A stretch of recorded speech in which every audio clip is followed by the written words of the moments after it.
Thank you.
Thank you, everyone, for joining us today.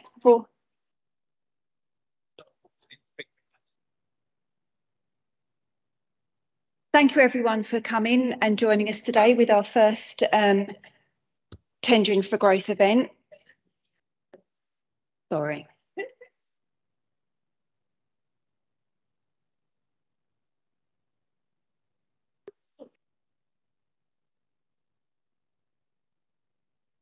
Everyone's gone right to the back.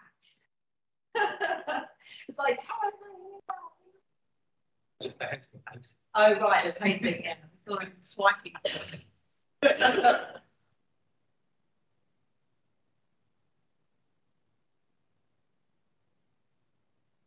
Right, let's try that again. Is that better? No.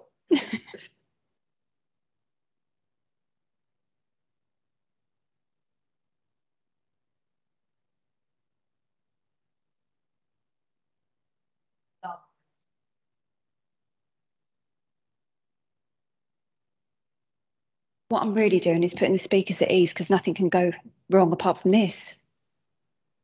There, that's better, isn't it? Right, I'll start again. Thank you very much for coming to the first Tendering for Growth event, and thank you to everyone that's joined us online as well. If you do have any questions online, please put them on. I've got someone monitoring them. For the people that are here in person, if you could please wait to the end, it'd be much appreciated because we've got a question and answer session at the end. I'm just going to run through some housekeeping with you. We're not expecting any fire drills today, so if the alarm does sound, it is the real deal. So if you could make your way to the fire exits, which are through the doors there, there are members of staff here, Heidi, Laura and myself, that will escort you out, so don't worry. We've got some great speakers for you today for our New Year, New Start. First up is Lisa from Sales Geek. So go ahead, Lisa. Very much. Oh, I'm just going to give you the clicker. Get the clicker. I see now.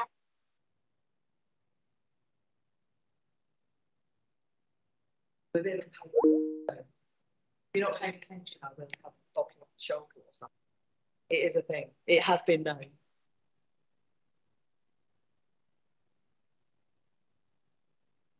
There you go. Wonderful. So good morning. I know I do recognise a few of your faces, so thank you for coming and supporting. Oh, it's all right. It's all right. It's all right. I am Lisa from Sales Geek Essex. I am the owner and founder and run that business. So I guess I am the same as you. I'm one of you. Sales Geek is a large organisation that I'm part of. And Sales Geek, I'm not going to go on about me because if you really want to find out about me, then you go on LinkedIn and add me and find out all of the other shenanigans that we get onto. There's loads of good stuff. But Sales Geek are on a mission to transform, to change the way the world perceives sales. And we do that through human science-based training. And we have a Your Sales Director service. So I am sales director. And I can talk to you about that if you're interested in that.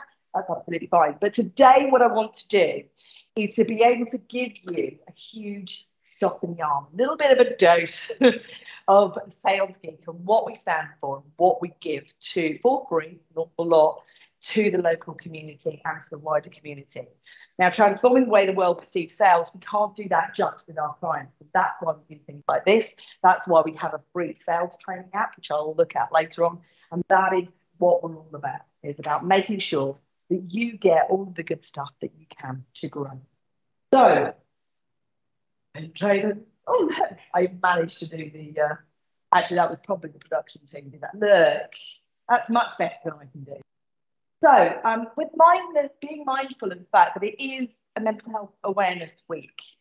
Now, choosing the path of being an independent trader or a small business owner is hard, lonely work. And making sure that we tap into the people for support, our tribe, our fan base, the people that are around us, is incredibly important. Being able to speak out and say, look, I'm struggling, or I'm stranded, or I need help with this, is okay. And it's really important. Like that. So, can I sit? Actually, I'm going to get you all stand up. Right? Stand up. How many of you do not consider yourself salespeople? If you do not consider yourself salespeople, sit down.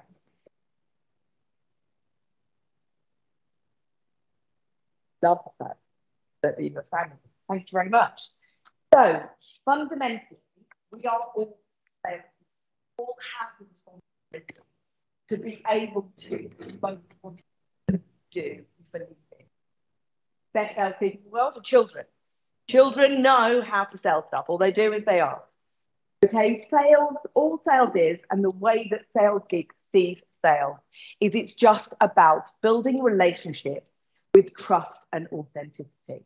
People just need to trust you enough to give you their money, right? And the only way they're going to give you the money is if you've got something that they want. It's as simple as that. It's not about tricks. It's not about ruses. It's not about strong arming. It's not about any of those things. It's about real human connection. I'm going to talk to you an awful lot about that today. So, but if you are still doing that old school sales stuff, if you always do what you always did, you will always get what you got. All right, so it's about changing, and I believe that was a very, very successful guy called Henry Ford, just in case you've heard of him. So, Sales Geek, the ultimate sales truth. Wow, that's some stuff. The ultimate sales truth is, it is not about closing. Yeah? Not about closing. Not about closing. It's about opening. It's about building those relationships. It's about opening conversations. It's about making sure that people can join you in the journey that you're taking them on, your buyer journey. So, how do we do that? If we're not naturally salespeople, how do we do that? Well, for me, it's all about questioning. Yeah? It's about asking questions. It's not about you going on, blah, blah, blah, and bamboozling and bombarding people with a whole load of stuff, which I'm doing with you. All right, when I'm actually selling to you, I do very little talking, which most people are very grateful for. All right? It is all about asking questions of your buyers, of your customers, of your people. Yeah, all about asking questions. So, what sort of questions do we need to ask? We need to ask to understand the decision-making process. Now, whatever that is, even if you are a small trader, or if you have a shop, or if you have a hairdresser, or whatever it is, you need to ask questions about the decision-making process. What brought you instead? What's going to make you buy? Those kind of things. Simple questions. It doesn't have to be elaborate. It doesn't have to be complex. You need to be able to help to identify a strong need. Like I say, people aren't going to buy something they don't want. Well, unless you're kind of, got the sale and it's 26p and, it's orange and a quite fancy orange today, in which case you buy complete rubbish.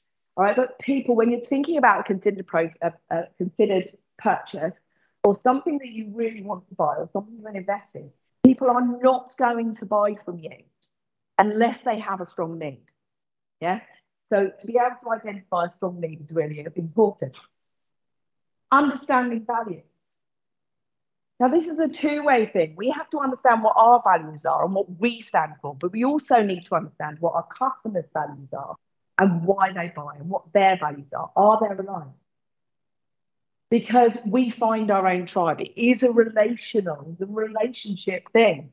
And when we find someone who matches our values, we naturally feel at home and comfortable with them. So, of course, it's going to be about matched values. We need to ask questions. The questions is the best way to start building empathy and trust. When you show interest in somebody else, not yabbering on about what it is you do and blah, blah, blah, and all the rest of the stuff. When you show a genuine interest in the reason why that person has come to you, why they're talking to you, what they require, all of a sudden, it's a very different feel to that interaction. How can I help you? What can I do? What is it you're looking for? What is it that, how have you come to this? What can I do to help? And it's about understanding, matching the best products and services that you have to your customer. Now, have you ever sat and gone into a showroom and the person, oh yeah, blah, blah, blah, we've got this, that, and the other, blah, blah, blah. They haven't asked you a single thing about what it is you want, what it is it's going to use, how you're going to use it, how it's going to help you. They don't know. They just jabber on and just think, If you're anything like me, and I have a rubbish attention span, massively ADHD, I'd switch off within about 10 seconds. No, fine. Don't bore me again. Yeah. So it really is about making sure that you can match your products and services to what the person actually wants to use it for. And it's not rocket science, is it? But, it seems that sales leaders, sales whatever, gurus have tried to make it really, really important and complicated and manipulative and all the rest of the stuff. Just no. You're doing things differently now. And the last one is just continue to build rapport. The best way to build rapport is to ask and be interested in the other person. Just be massively inquisitive. So, what sort of questions do we need to ask? We need to ask about their current situation. Yeah? We need to ask about their future goals. What's this going to do for you in the future? How is this going to take you on your journey? We need to ask the questions that we need to know the answers to. Now that sounds pretty simplistic. Of course, we need to know the answer to these questions, but it's about, for us, how are we going to tailor what our approach is to our customer? We need to know. We need to ask the questions that we think we already know the answer to. That whole, never assume anything, makes an ass out of you and me. The same is true. Be present. Build people, bring people along on a journey. Include them. Really important. And actually asking the questions that the customer needs to hear the answer to. Now, this is where I kind of lose people. Why do I need to ask those? Because realistically, what we need to hear and what your customers need to speak is their truth. Their truth. Because when they speak their truth and you give it back to them, guess what? They can't argue with it. And you don't get objections. So when I turn around and say it's not about clothing, it's about opening, that's exactly what I mean. Because if all you've done is collected everything that you need from your customer, you're not going to need to do anything apart from just going, that's fine, I've got a solution. Yeah, that's it. And it's no objections there. You just give them what they want. But never saying, oh, no, I'm not in trouble. Well, it might be. But he's doing it for me. So my production team, who are completely brilliant, came up with this one. So it's not about, so we were thinking like a dentist, right? The human, you'll get it in a minute, right? Dentist, what does dentist stand for? We do like one of these. Detail.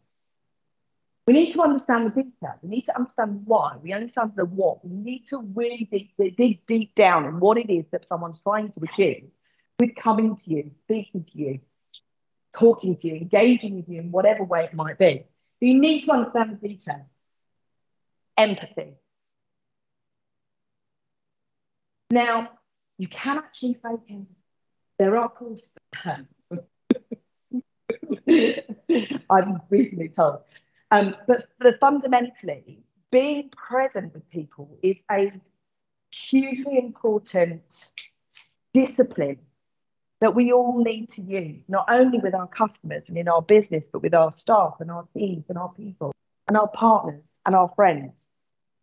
And it's something which I work on all the time, just being present, and understanding, I think that's right. Because most people come to you with a pain, for you to solve. So having empathy on where they are, what their future is, what their setup is really important. Need. People will not buy from you a strong need. That's it. It's up to you to be able to uncover that. Implication, situation, timing. I'm not. Wow. I've obviously got a rich finger. Trust.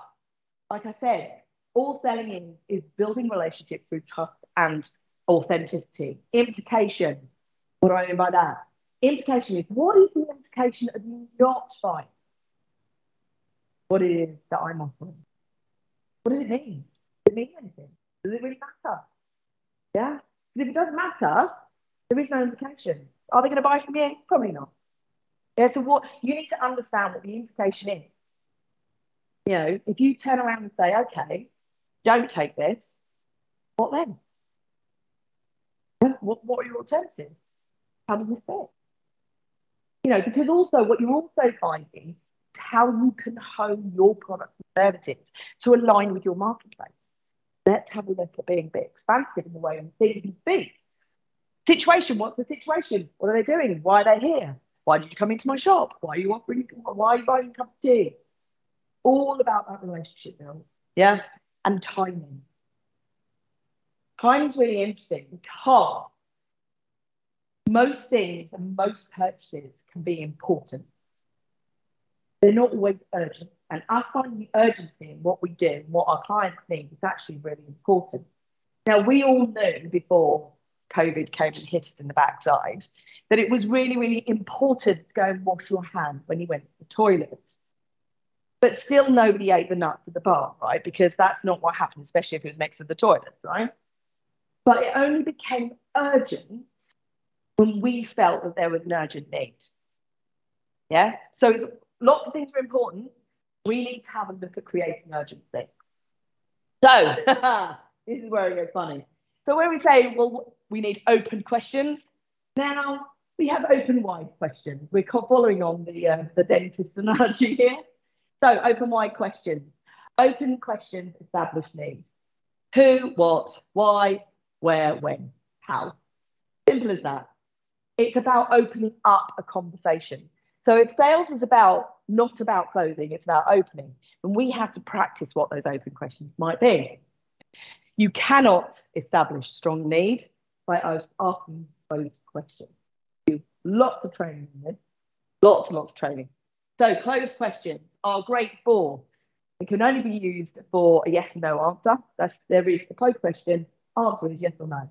It's great for shutting down a conversation. It's great for closing. It's great for probing. It's great for honing in what it is that you need to understand. It's great for isolating objections. Is that the only thing stopping you going ahead today? Oh, that's a good one. When you're closing, getting commitment, does that look like it's going to work for you? Closing down conversation. Am I getting this right? Am I understanding this okay? Yes or no? All really, really important. So, open and close questions. We are here. This is the sales journey. Discovery. Understanding a need. Confirmation and delivering. So, open questions all the way to the top. Finds us a strong lead. Closing questions to finish. Simple. Like anybody could do this. Anybody can do this. So that's our coping questions. So, is this the sign you've been looking for? So, after I've given you a very brief overview, a very brief journey through kind of things that we do at Sales to change the way the work through sales. But have a think about what it is you're going to change. So, after you've heard this, is this new? Has anybody like to share what they're going to change after they've heard me speak about this? Is there something you're going to change? Nobody bothered. That's fine. What have you learned? Yeah, come and talk to me afterwards. But you shall do it. And what impact will that have to what it is that you do, what it is that you deliver? What impact is going to have to your. There you go. So, how can we help? As I said to you before, salespeople are here to transform the way the world sees sales. We cannot do that with just our customers. So we give loads of stuff back for free. Like you. Reciprocity is the way we move forward. Reciprocity is the way to do business in a wholehearted way. If you don't understand what reciprocity is, I've only just learned how to say it properly. Come and talk to me later. So how can we say it helps? I run Essex Sales Club. It is a sales masterclass. It happens in Colchester every week. Currently we're at the Innovation Centre. I'm going to be joining Craig very soon from April onwards. Hopefully, you now can't back out of it. It's masterclass networking. So it will give you free masterclass, free knowledge, free strategy. Yeah, really, really important. It's a brilliant day. And also you get to network with other like-minded businesses. So we have a free sales training app. It's going to be relaunched in February with a whole load of other stuff. It's got £20,000 worth of sales training on there for nothing, for you, for everyone. All right, just go into your app store. I think I've got a QR code, something smart on here. Put it into your app store, done and sorted, okay? And you will be invited to all the free stuff, the webinars, the strategy. This is for leaders right way through to frontline. It's for salespeople, non-salespeople. We work with lots of salespeople, okay, and non-salespeople. I probably work with more non. And that's going to be really launched in February. It's going to be fabulous. I'm on there currently. Get some give you advice. So what do I do on a day-to-day basis? I am your sales director. Salespeople run a fractional sales director service. So what we do is we are all six-figure, very well-blooded, well-mudded sales directors. All right, but small businesses cannot afford 20 grand a month to pay for one of us, but they could potentially afford 20,000 a year. So from 495, we are your sales director for a month. We only pay this time that we are on site. Yeah, and there's a fair policy outside. We're always there for you. All right. Brilliant concept in, I do say so myself. That's what we do. And we support your learning. We've got open courses, we've got workshops, we've got all kinds of stuff. All right. And we are tailored down. I think some of the courses, some of the incubator stuff is as little as like 100. So it's really, really accessible. If not, get the free app. Okay. So these are, if you want to come to the sales club, these are the QR codes, so you can come and do that. I can pop them back up later. 15th of February, we have our first sales club. 24th, we've got a go meet. I'm doing workshops in Chelmsford with Manful. That's for the 24th next week. Next page got on Tuesday. So if you want those, have those. These are the free apps, the QR codes and free apps. And I guess what we'll do is we'll leave the questions till afterwards, won't we? But what I want to leave you with is some top tips for how you can build your sales success. Okay, everybody likes this tip. The biggest one. Remember why you started this journey. Some people are 20, 30 years in their journey, their business owner journey. But actually understanding, A, why you did it in the first place. What you did, because what we tend to do is we have all these energy and we go out and go, going at it full speed, and we forget when I go back in that one, sometimes it's just about going back to the beginning, going back to your previous reason why, previous processes. You did it all right once because you got to a certain level, right? Become super inquisitive. Yeah, be that wild child, the annoying wild child that got beaten out of us. Like, don't ask why. Yeah, be the what I'm the one. Be prepared to be wrong.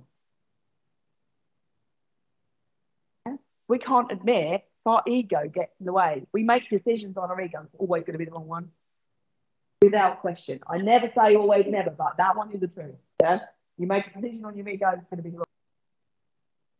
Understand your value proposition from your customer's point of view. Super important. Reconnect with your target market. Yeah, I think the next sales club is all about that. It's all about reinvigorating business. Understand talk to your best customers and ask them why they're your best customers. Why have you been in this for the last 10 years, 5 years? Why do you do this? Why? Because actually you'll be surprised that there are very, very rarely. Go back to basics. And if you don't know the answer, get advice. Craig here is amazing. Colby, amazing. FSB, amazing. Loads of amazing people, loads of amazing advice, loads of free help out there. You just don't know it's there. So ask. There you go. What do you think of my training? All right, that's me. I hope you had something that you can take away that's going to be really, really useful. I'm going to be around about so you can ask questions. I'm going to have questions afterwards. I'm going to pass it over to other people. Thank you for listening. Thank you.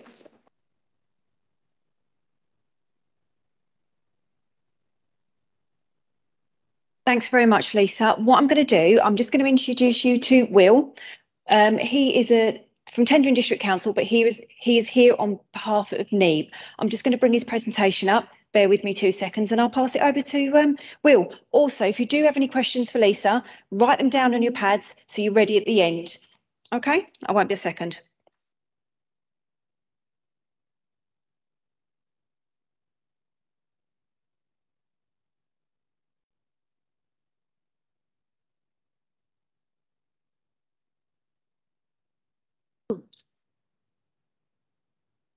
Oh, it's handy having a little bit on. I can see where I need to stand now a little bit. There we go. For the people watching from home. Well, I gather we have got people watching from home. So it's lovely that you're all here. And hello to the, just have a camera I should be looking at while that comes up. So yeah, as the slide says, my name's Will Lodge, and as Kirsten so neatly introduced me, I work for Tendring District Council. I'm the communications manager, so actually really interested in hearing about some of the things you're talking about, especially the questions and what have you. I was thinking actually maybe that could be my next career path, thinking about the open and closed questions and things. It's interesting you talk about the children talking. I remember interviewing whenever I had to interview a child for a story. Children love to talk. But you ask them a question, oh my God, they shut down. It's so hard. It was one of the hardest things is to go, what, even those open wide questions, are you enjoying the event today? And it's a closed question, that's where I went wrong, see. But drawing blood out from the stone, see. But that's why I'm no longer a journalist. I should take a lesson from that. Anyway, as Kirsten said, I'm here today on behalf of the North Essex Economic Board, and I'll explain what that is in a moment. And I want to talk to you today a little bit about some of the fully funded free business support programs that we've got running for businesses such as yourselves, and which Lisa kind of almost very neatly segued into. And we didn't even plan it, which is what's the impressive thing about that. So is it just the big button in the middle? No, next one. There we go. So very briefly, what is the North Essex Economic Board, or NEEB as we often call it? I'm trying to get us a thing now where we're called NEEBies. It might catch on, we'll see. But it's a little bit easier than talking about the North Essex Economic Board. It's NEEB. If I talked about NEEB, that's what I'm waffling on about. So the North Essex Economic Board is a partnership of local authorities, councils, like Tendring District Council, where you're here today. As you see, we're listed on there. I'm not going to list them all, but if your business is outside of our district, but somewhere else in the north of Essex, it may well be that you qualify for all of this stuff too. So don't just switch off for the next however long I waffle on for. I try and keep it short. We've also got Essex County Council, our partners as well. And what that partnership's been together for more than 5 years now, just trying to improve the general kind of economic situation across North Essex as a sub-region, recognising that while people like us at Tendring do the wonderful Tendring for Growth things and lots of support, which hopefully you've engaged with before, and if not, speak to the team today, actually a lot of businesses do operate across borders. They might have more than one site. Apart from who they send their business rates to, they may be a little bit kind of blind as to which council area they're in. So by working together and offering this support kind of across those localised borders and trying to encourage perhaps inward investment too, we're stronger together, I suppose. That sounds like that's a political slogan from somewhere, which I should avoid. So you know what I mean, and hopefully what I'm getting at too. I'm going to go back ever so slightly before I dip in and steal all of Craig's thunder.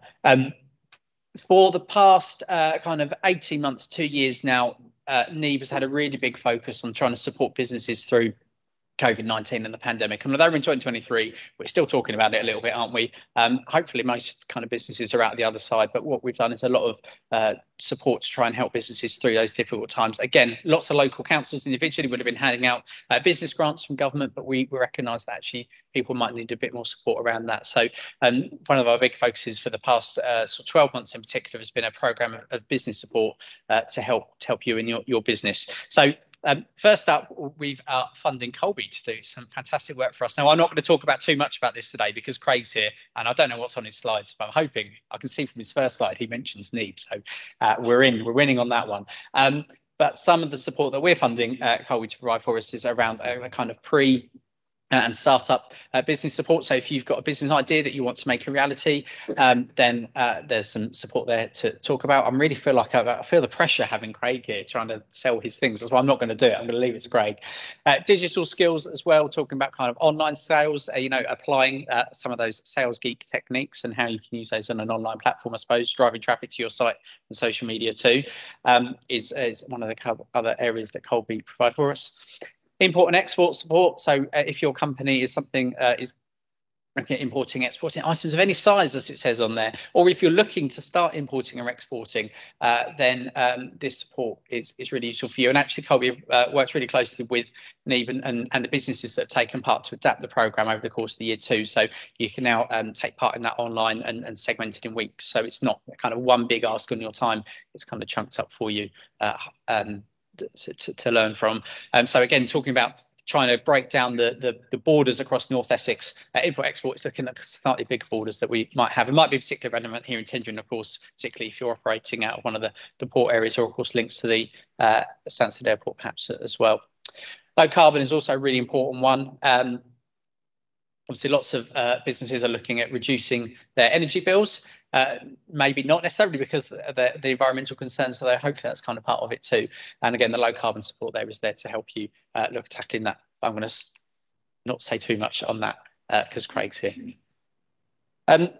So Colby is one of the 3 business support providers that we've been funding solutions from over the course of the past 12 months or so. Best Growth Hub, if you've not come across Best Growth Hub, well, that's hard to say, isn't it? It shouldn't be. Best Growth Hub, or BEST for short. Then these are often that first port of call. And actually, again, refer back to Lisa's presentation there, I think BEST might be best described as being those dentists, really, for helping you in developing your business. So there is a whole myriad, a maze, perhaps, a labyrinth of support out there for businesses. And actually, what BEST do is help navigate people across the support that they might need. Interestingly, you might not know what kind of business support you need. You might have an issue there, but how you solve that, you might not be sure of yourself. So speaking to BEST, and I was at an event with one of their business advisors yesterday, and she was saying absolutely, they often have businesses come to them with a problem and they think they need one type of support, but actually by asking those open, wide questions, exploring the issue a little bit more, they actually discovered that the support they need might be in a different area or a different area as well as the one that they're initially looking at. So BEST is very much a place that then refers on to partners such as Colby and the other provider, which we'll talk about in a moment, and as it says, offer a free and impartial service to guide businesses there. So if you're looking for help, BEST are really the people to go for, and they're funded for us to help with there. Final provider that we've again have some fully funded free business support for is the Let's Do Business Group with their Backing Essex Business initiative. And this is specifically around financial support, whether it's finance, whether it's debt, giving one-to-one advice. So they can do lots of support around those kind of things. I won't read what's on the slides. I think one of the really important things about Let's Do Business Group, though, is they're accredited partners of the British Business Bank. And what that means is that they're actually in a position to kind of really help you with your applications for finance loans, for example, to help your business grow or survive if you're going through perhaps a difficult period with rising pressures, as we're hearing on the news today. Inflation still slightly lower for December, but still looking quite high. So again, a real benefit to using the Let's Do Business Group and some of the support that they offer there as well. Before I go on to the future, I'm going to leave that slide up. Just going to talk a little bit about one other area of work that the North Essex Economic Board has been doing, which is around skills. So I've very briefly outlined to you some of the business support that's available to you, and really hope that you do access it. We've also been doing some skill support to try and help people, I suppose, perhaps some of your workforce, in developing their skills, whether that's making a transition to a key sector industry, whether it's basic digital skills and those sorts of things. And the idea is that I mention it today because it might be something that your workforce might be interested in, and it's obviously upskilling them to support the work that you do within your business, and also if you're perhaps looking to recruit staff as well. The idea is that we can try and provide a sort of help people with having the right skills. Then that's a workforce that you can tap into and fill any vacancies that you might have as well. So I've mostly talked about things that have been going on. That kind of business support and skills package is running until the end of March. From that point, NEEB will be commissioning some continued business support. We're just finalising what shape that looks like now. But most of the NEEB partners, which I had on that first slide, have all contributed a proportion of their government funding called the Share Prosperity Fund, and that's to provide continued business support into 2023-2024 and the following year as well, so right through to 2025. That's still being shaped a little bit because we want to hear what your business needs are. So again, perhaps come and speak to me afterwards. I can test out some of the things I've learned today and ask you some of those open mic questions. And there's also some partners are doing kind of surveys to try and gauge what would be most useful to you, because it's great as funding stuff, but only if it's actually useful for yourselves. But yeah, so NEEB will still be around, still be providing some support for the coming year. Also put on there about the strategic vision and development. So in a kind of bit more of a macroeconomic picture, the North Essex Economic Board is looking at developing a strategy for the area to again look at how we can best support businesses in the long term as well. So while a lot of this support might be a bit more of the short and medium term, how we can help the area grow over the next few years as well. Finally, if you want to find out a bit more about NEEB, there is a page on the Tendring District Council website, but there is also a new website coming probably towards the end of February, early March. So I'm sure we'll make a big song and dance about it when it comes out. I'm lucky enough to be involved in some of the kind of design process, and it's looking fab. I'm not designing it myself, just to reassure you. But that'll be a good way of finding out a bit more about us in a few weeks' time, hopefully. I think that might be it from me. Yeah, because we'll take questions at the end. So I will pass back now to Kirsten and Craig.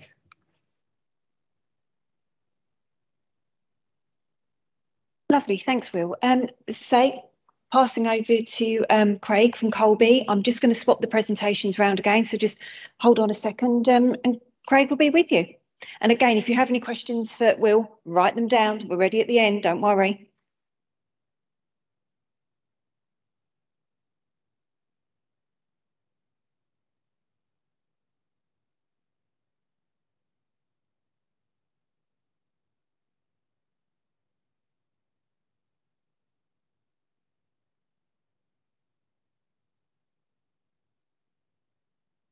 Yeah.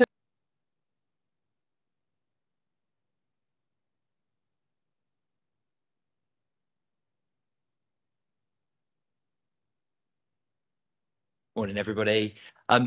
Thanks for coming today. It's great to see so many businesses here. Just before I start, can I just get a rough survey of what kinds of businesses we've got in the room? How many businesses here are based in and around Tendring, or if we start there, how many have their business entirely in Tendring? Are there any that have, I'm not going to put anybody on the spot, but are there any businesses that have a footprint outside of Tendring as well? Couple, right, brilliant. Okay, and just by a show of hands, how many businesses here have not yet started, haven't started trading just yet? Anybody? Everybody's trading. Okay, and how many of it are sort of over 5 years old, should we say? Excellent. Okay, great. That gives me just a rough filter, so we know what services are available. Will's obviously touched on a few of the things that Colby do. I'll just give you a brief background as to who we are, what we do, and how we work. Essentially, Colby's an enterprise agency. We're a not-for-profit. We've been based in Colchester, but servicing the whole of Essex for over 40 years. It's our 40th anniversary this year, actually. Over that time, we've given out over 40,000 business support services to around 20,000 businesses. But we started from humble roots locally, and Essex is certainly, particularly Colchester and Tendring, are certainly our sort of home territory, essentially.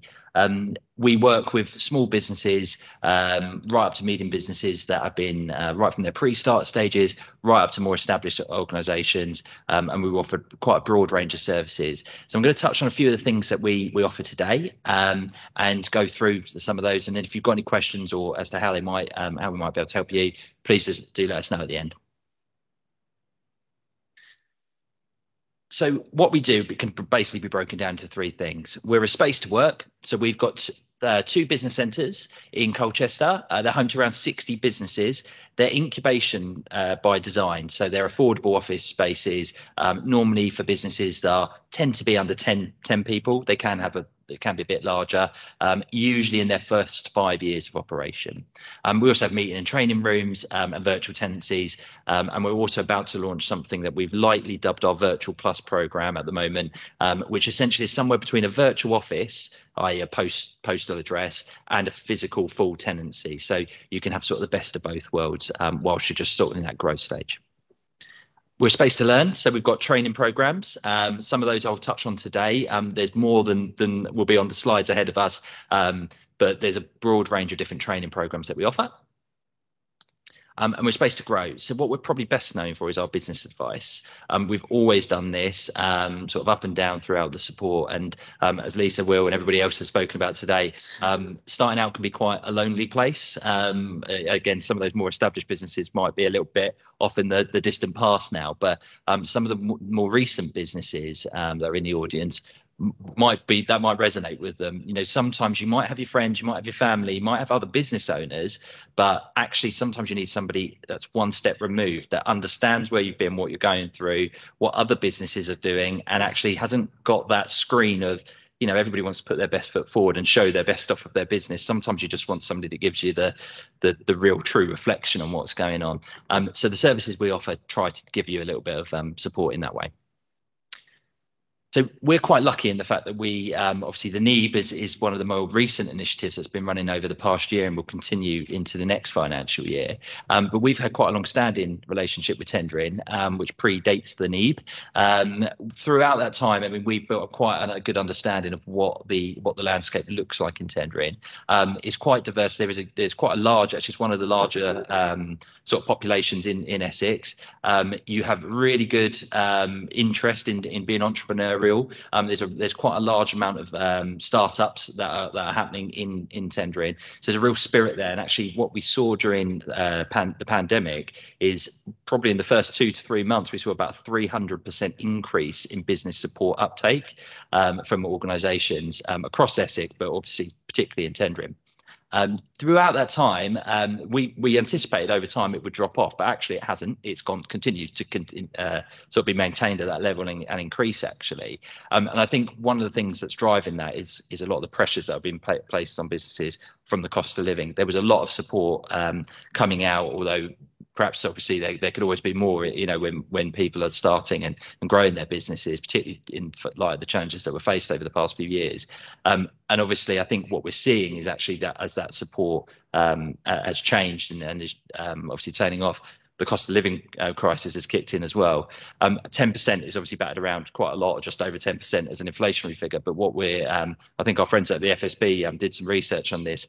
Actually, the cost of inflation to businesses is actually quite a bit higher than that. I've heard sort of 20% as a figure thrown around quite a lot. So I think that demonstrates actually for small business owners, it's quite a lot of pressures put on at the moment. So getting the right help, the right support, the right guidance, and going through the right planning process is absolutely critical. There's quite a large percentage of people that are self-employed, and really the support that Tendring's economic development team and other agencies around the area are trying to help those individuals. So we'll touch on some of this earlier on, but I'm just going to go into a little bit more detail as to exactly what we offer at the moment. Like I said, there's more than this, but this gives you a bit of a flavour of what we can do. So if you're facing challenges at the moment, or perhaps there might be a big opportunity, and I know there's some people in the audience that have actually engaged with us because there's things that have happened in their business where they have an opportunity to grow and they just need a helping hand. This is what the service is there to do. So like I said, what we're best known for is probably our business advice. It is free. All of our stuff is free. We're not for profit. So that's always a good thing to hear. Generally, we offer up to 3 hours as our standard sort of starting point. And lots of business start there and then go on to our other initiatives. So that can be used to discuss any general business advice topic. And if there's something we don't necessarily have in-house expertise for, then we have what we call sponsor organisations, qualified accountants, solicitors, intellectual property people, that sort of thing that we work with, and we can put you in touch with and open some doors there so you can actually have a technical opinion on certain issues as well. A lot of the business advice we do focuses around business planning. I'm sure there'll be people in the audience that probably started their business, and before they knew it, they were 2 years into it. They'd not picked up, started a business plan. Something's organically grown to friends, family. I don't know. I've seen some perhaps wry smiles in the audience there. So I think in that situation, actually, there's a real opportunity, particularly if you're ambitious and you want to grow and take on staff and open new premises, to actually take a step back, get a breather, speak to somebody and understand exactly where does my business stand, where do I want it to be, and how do I get there, and how to build the places and the steps in between those. So what we do is give you a sounding board essentially to go through that. It's flexible. It's delivered remotely by advisors. Some of our advisors have been working with us for many, many, many years, and we have people based locally that sort of understand tendering in the local area as well. So to follow on from that, particularly for more startup audiences, although this does also sort of work for businesses that perhaps haven't had any formal training, they might not have been to university, they might not have ever done any sort of business training per se. We do startup and introductory level courses, so foundational level is probably the better word for it. The two that we've got at the moment, which are probably the quite popular ones, are our First Steps to Startup Success course. That runs over 2 mornings in the same week. And really, it doesn't necessarily answer every single question. It's not to do that, but it's there to sort of propose and ask the questions or give you the questions perhaps you should be asking. Because we spoke about that earlier. You should almost be trying to understand the concept of your business in order for you to sell it, engage customers, and be a success ultimately. The other big thing is finance. That's the one thing people hate: spreadsheets, numbers, anything to do with that. So we do an introduction to finance course, which really, again, half a morning, delivered online. It is instructor led. It's not sort of a pre-recorded session or anything like that. So you can actually get a bit of backwards and forwards, and also meet other people that are probably in the same boat as you. So they're a great starting point. Good point for a refresher if people have been running a business for a little while. So digital skills, this was born out of a need through the pandemic, actually, where a lot of businesses, particularly brick and mortar businesses, may not have had a website, might not have touched any online delivery, Facebook Marketplace, what's that? They didn't have that sort of exposure. So what we wanted to do in partnership with the NEEB audience or the NEEB partnership was to create a range of different training programs, again, instructor-led, delivered online, all free, to support businesses that really wanted to build that presence and give them the skills to do it in-house. I'm sure there'll be some people out here that have had some quotes from web developers. There might actually be some web developers in the audience that might obviously be able to reiterate this. And whilst that support is great, not all small businesses are in a position to take advantage of that. Sometimes you just want to test the market, get your name out there. So the courses that we have cover things like web development. They cover things like social media. All the key tools that you should be using through any business, and you can go through that and speak to firstly learn the formal, how to do it. But we also take it a step further in that you can actually speak to an actual marketing consultant whose day job is to be a marketeer, setting up people's paid marketing online, and actually go one-to-one with those consultants and get your questions that relate to your business specifically answered through that. And our low carbon or carbon reduction support is also available. This is becoming a much more pertinent thing for businesses, and including small businesses. It used to be a thing that the big boys, your large corporates, they had a corporate social responsibility team, and that they sort of handled that. More and more now, we have a need, and if you're going for particularly contracts, even if they're small contracts, you'll need to have some sort of sustainability approach that is actually real, authentic, and baked into the way you deliver your products, not just a greenwashing exercise. So what we do is we have training workshop, again, half day, you probably follow the theme, half day free, and you can learn the basics of what does net zero mean. I don't know how that applies to me. How do I even begin measuring how good or how bad I potentially am with my carbon output, and what can I start doing about it? From there, if you want to take it a step further, you can have up to 5 hours of one-to-one support with an ESG consultant, i.e. a specialist in carbon reduction. And what they'll do is they'll take you through how to make your own carbon reduction plan for your company. So that is a really good offer. I mean, if you were to get something like that in sort of privately, you'd be paying hundreds of pounds per hour for support like that. So it really can give you something that you can then take and then potentially access funding to do various initiatives and install that plan as well. I think that's one thing with any finance. One of the common questions we get is there any grants and funding available? Yes, there are. A lot of them do have needs and or prerequisites attached to them. There are ways to do that, but one of the things you will need is a plan, a solid business plan to put in front of them and say, well, here's what I want to do, here's how I'm going to get there, and this is how much money I need for it. And the idea of the support that we offer can help facilitate some of those conversations. So this is just one of the quotes from one of the clients that we've had recently that attended some of the business advice that we had. I've got many more elsewhere. So, but yeah, it's just really good to see this is what we do. That's our Colby's sort of bread and butter is, we want to support economic growth in the area, and hopefully the conversations we have with businesses today will be the first step of doing that for some of you guys as well. So please do get in touch. Obviously, we'll probably have questions in just a moment. Our details on screen. We're more than happy. We're open 9 till 5. We can book appointments in relatively quickly. So if you call up today, you could potentially be speaking to an advisor within the week. So please do get in touch and look forward to speaking to you soon.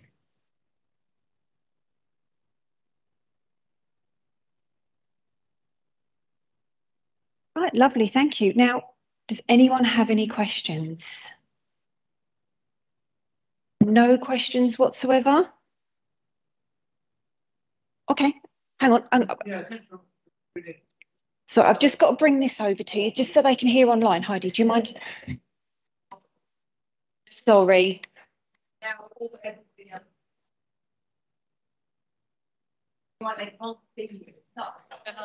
Okay, right.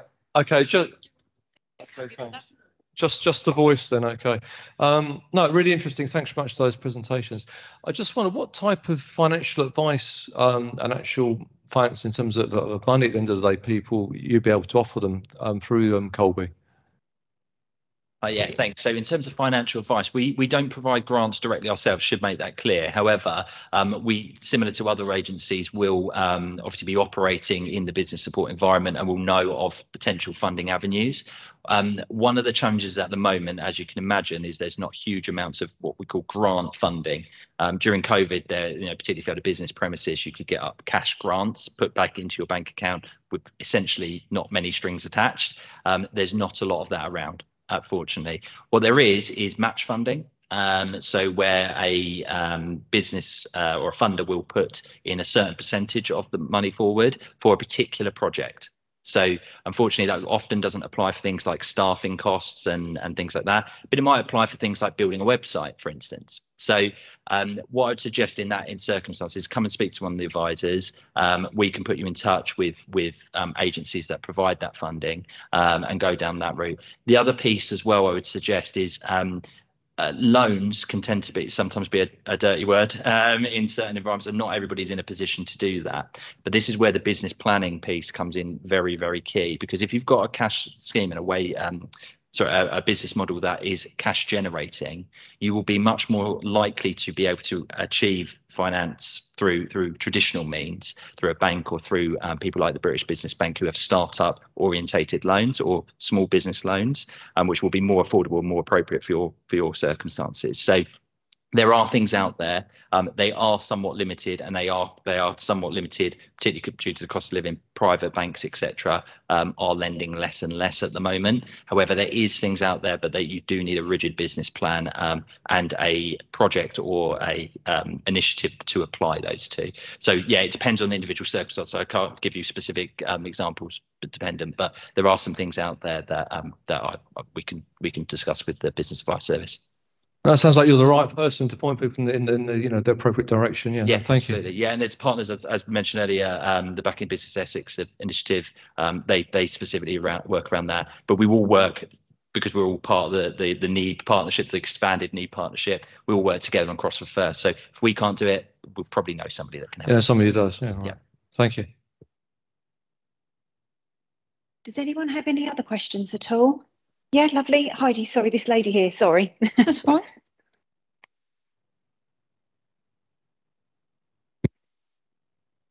I just wanted to know a little bit more about how you'd help with websites. I mean, I've had several businesses, but the one I've got at the moment, I think I tend to change with trends and also with life situations. But the one that I've got at the moment, I started off in Etsy, and I would now like to take that and put it onto my own website, but I mean, the fact that I'm selling online is quite a big thing, because I'm a dinosaur, I don't really, I didn't really know much about online, but I was forced into this because property is so expensive on the high street. So I used to have a bookshop, but because of trends and people not wanting some books, I've sort of moved now to accessories and handbags, because I think even in a recession, people still want nice little treats, So, but you said about helping with websites. Is that something you do, or is it you refer, or? Yeah. I don't really want to spend a lot of money. No, it's completely free for starters, so don't need to worry about that. But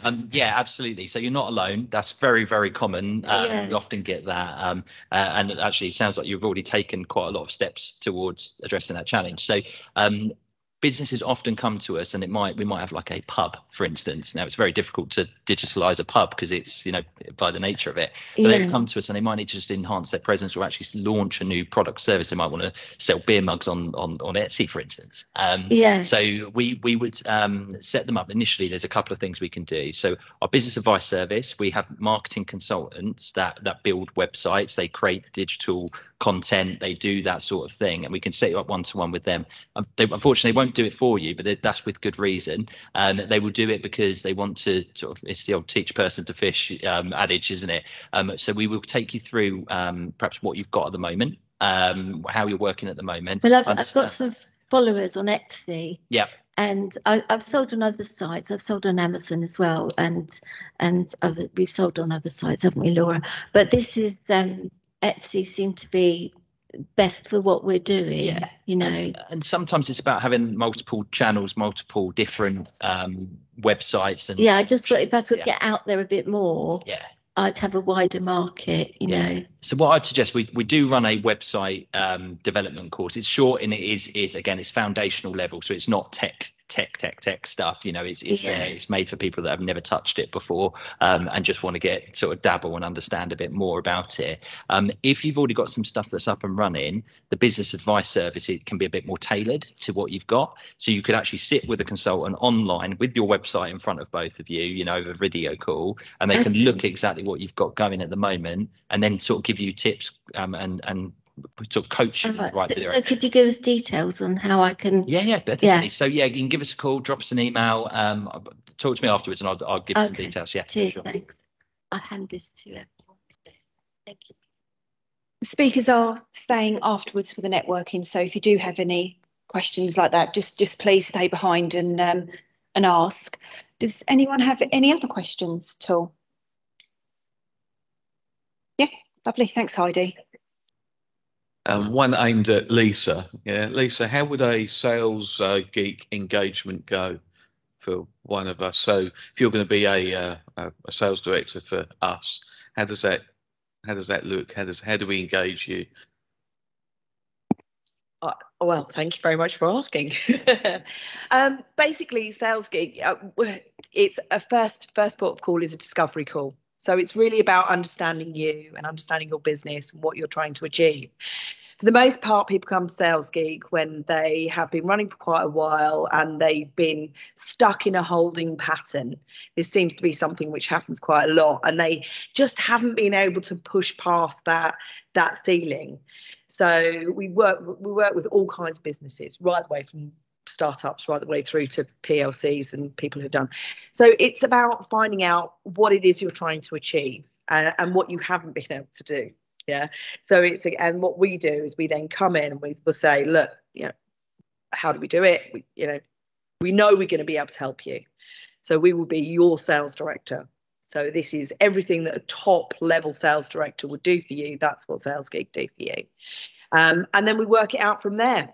It's as simple as that. But yeah, but it tends to be people who have hit that ceiling and they want to scale, they want to grow, but they just don't have. I mean, none of us are, you know, we're family people. We're enthusiastic, we're crafters, we're inventors, we're all of those sort of things. We're not salespeople, and we're certainly not high-end sales directors. All of the small businesses need what we have. You know, we all need it. We just can't afford it. We can afford to buy, you know, maybe to engage with recruit a sales manager or even a local sales director, but it's still not going to give you the knowledge, the understanding, the process, the systems, all of the stuff that you would need to scale up your business. That would effectively what it looks like. Does that answer the question? Yeah, thanks. So just talk to me. It's free.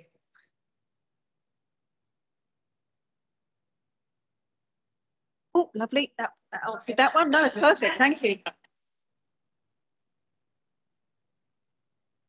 Don't like microphones. I'm just wondering really how we translate a lot of this sort of open wide question scenarios when you don't have a face-to-face business where it's all driven through social media, because that can feel quite difficult because you don't want to bombard your followers with products or questions. But on the other hand, if you haven't got a presence, how then do you sort of welcome those people in and sell your products? If that makes sense. Yeah, so I think there's probably a couple of sort of levels to that answer to that question. I'm sure you guys can help as well. Firstly is building a presence. You know, you have to really start asking yourself those open questions. Why are people going to care about what it is that I do? You know, why am I doing it? Why should people care? So talking to yourself and actually asking yourself those questions is your first port of call. So why are people going to care about this? Yeah. And then it's just about, for me, it's really about that engagement piece. So when you have a presence, you can do your social media stuff. There's a lot of help there's a lot of free stuff, even on LinkedIn. There's free courses, there's free resources, there's loads of stuff out there.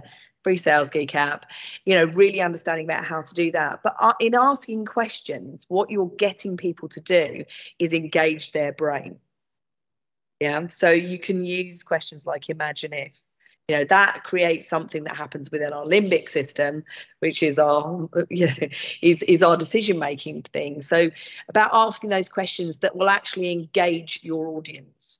So what is it that you want? You know, how often does a salesperson turn around and go, well, you know, what is it that you want? Well, you know, they're more likely to sort of bombard you with loads of information. So it's about thinking about what is it that you want to know? What is it that's going to be important to your customers, your client base, your following, whatever it is. And you can ask those questions. There's, you can do polls on LinkedIn. Very, very simply, if you want to ask open questions, you want to find out a bit more about your marketplace and asking them. Does that answer the question?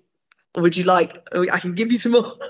Yeah, I understand exactly what you're saying completely, but it's about then translating it to the social media, to your post. Yeah. And that's very difficult, especially, you know, when people have got several different social media sites that they're following, and you're not actually getting the presence, the algorithms on Facebook all over the place.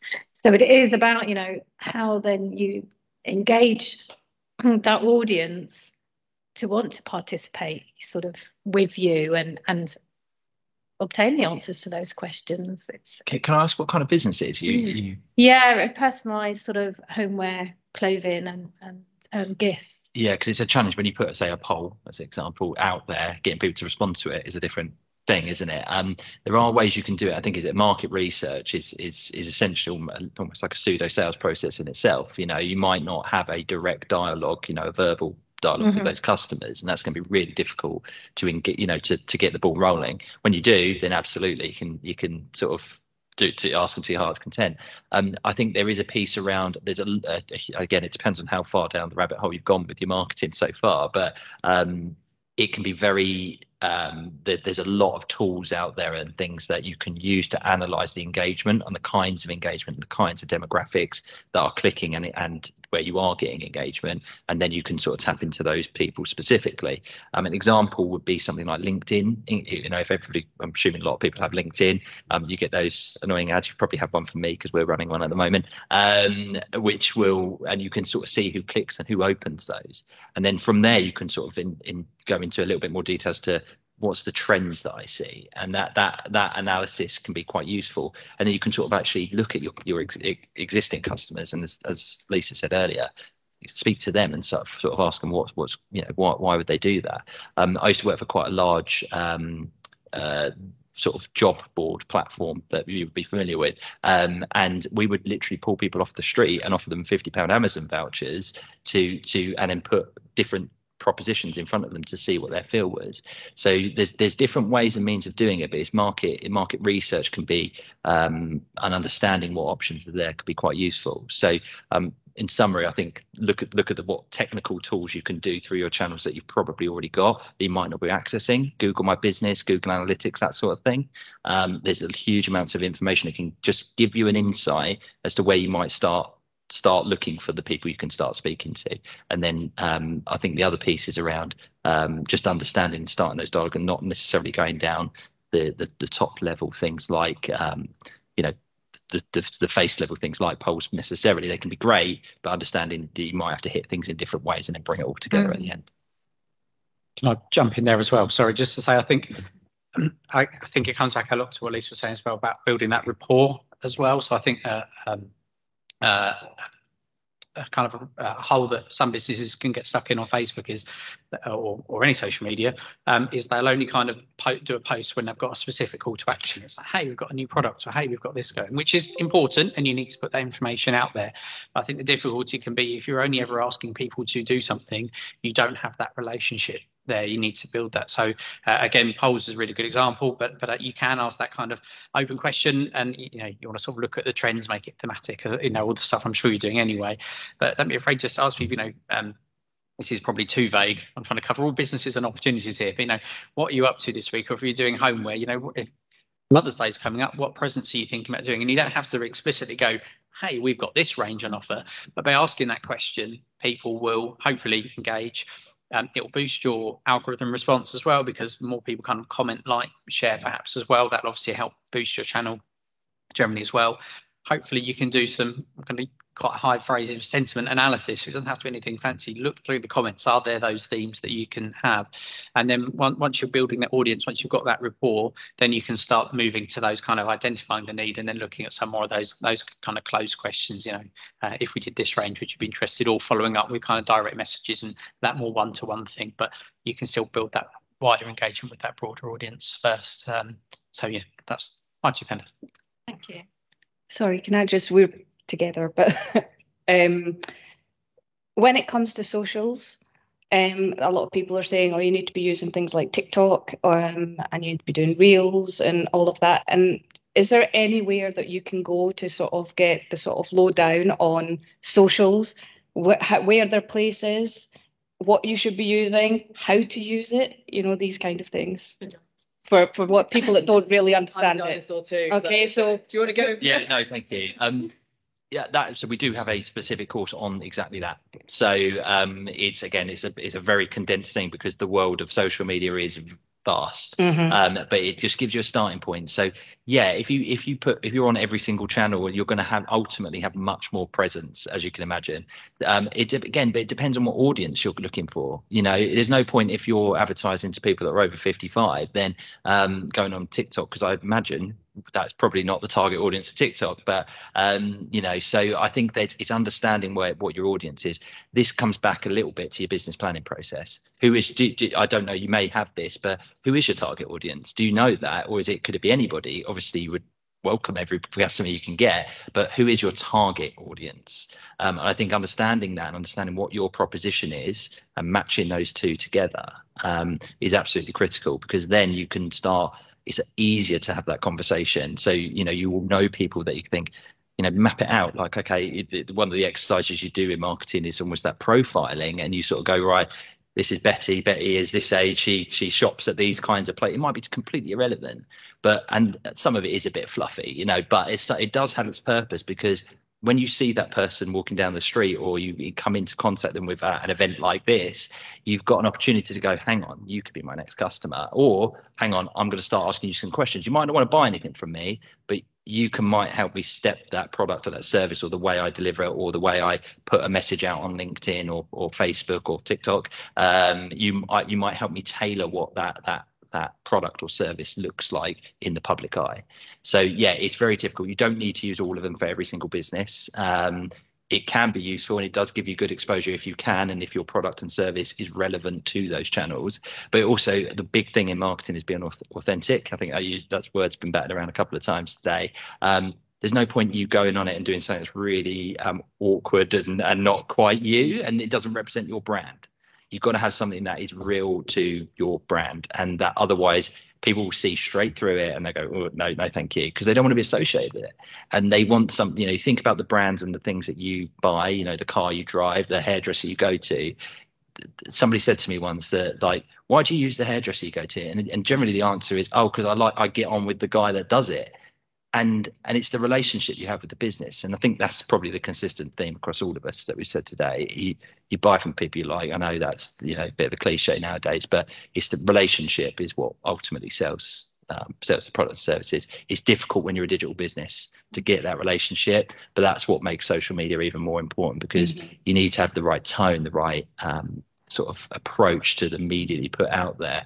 And as Will says, you can't always just do adverts and call to actions. You have to mix it up nowadays, and you have to put things out there which are a little bit more like, what pages do you follow on Facebook, for instance? Friends, family, and some other stuff that you might have an interest in. But the ones you look at are probably the ones that put something actual, interesting, informative, detailed, that sort of thing. That's what your site and your pages should look like. They shouldn't just be, hey, I'm doing this today, I'm selling, this is the next thing, click here to buy it, please. Because there's a time and a place for that, and you need to do a bit of that, but it needs to mix in. Anyone else?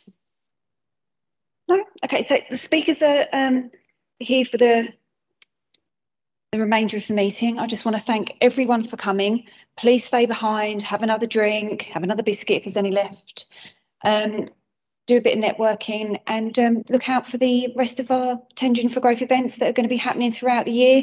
The next one is the 23rd of March. It's going to be at the Kingscliff, and it is for new and emerging businesses. And if you did want to sign up to the e-bulletin that we do, please fill out your little cards. All of the courses and any interesting information we think you might need will come through on this. And yeah, as well, if you do have any questions and you can't remember what was said, please email one of us, Laura, Heidi, or myself. I know we work for the council, but we're not scary, and we will do our very, very best to help you. And if we can't, again, we have contacts. We will do our best to make sure we get you to the right person. So thank you again for coming, and thank you for the people that bared with me online while I fiddle with my IT. But thank you, and we hope to see you again throughout the year. Thank you.